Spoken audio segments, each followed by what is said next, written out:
Lorna's footprint really does extend around the world. She has a huge problem with clothes and shoes, and I'm embarrassed that I can even tell you this. She has a thing for full-on kind of Nehru-style jackets. There has never been a trip where the size of the suitcase has not been overwhelming. I think the first time I met her, she actually looked as though she was dressed from the Middle East. Marvellous flowing clothes and something like a camel hide handbag and a camel hide embossed diary. Lorna has more energy, a quicker wit, and just an absolute graciousness about her that from the first minute you spend with her, you are absolutely enthralled. You're taken into whatever spell it is that she casts.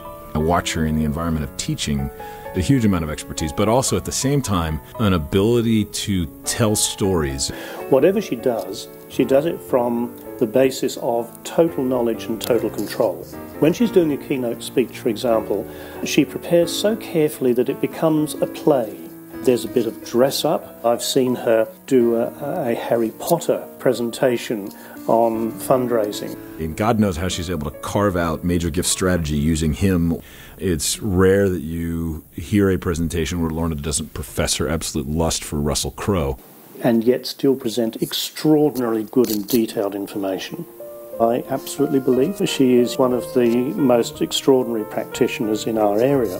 While still keeping a full-time job in her home institution, what Lorna has done better than just about anyone is figured out how to take a very North American concept, which is fundraising for higher education, and make it relevant to the rest of the world. Last November, I was in Nigeria, and all you have to do is say, I know Lorna Somers, and suddenly you're a rock star and you have credibility because her impact on that group has been so profound. Lorna is always the star of any show where she appears.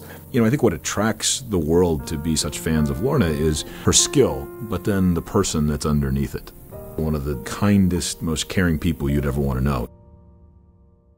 Lorna's husband passed a couple years ago, and that it was a very, very difficult period. What was so wonderful about David is he was the perfect balance for this huge personality.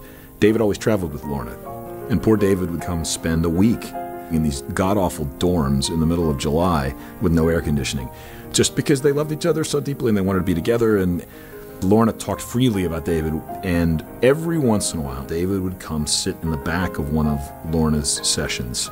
And one of the treasures that I've gotten from Lorna over the years is having listened to her teach, and she wraps in these stories about her husband, David, about her shoe collection, about her daughter, about her grandchildren. And she is totally inspirational. And I can't think of anybody who would deserve such an award more than Lorna. Is there anything about Lorna's style that doesn't surprise anyone? Lorna is an absolute one-of-a-kind individual. It's just the personal connection, this ability to help everyone feel comfortable and a participant in a process.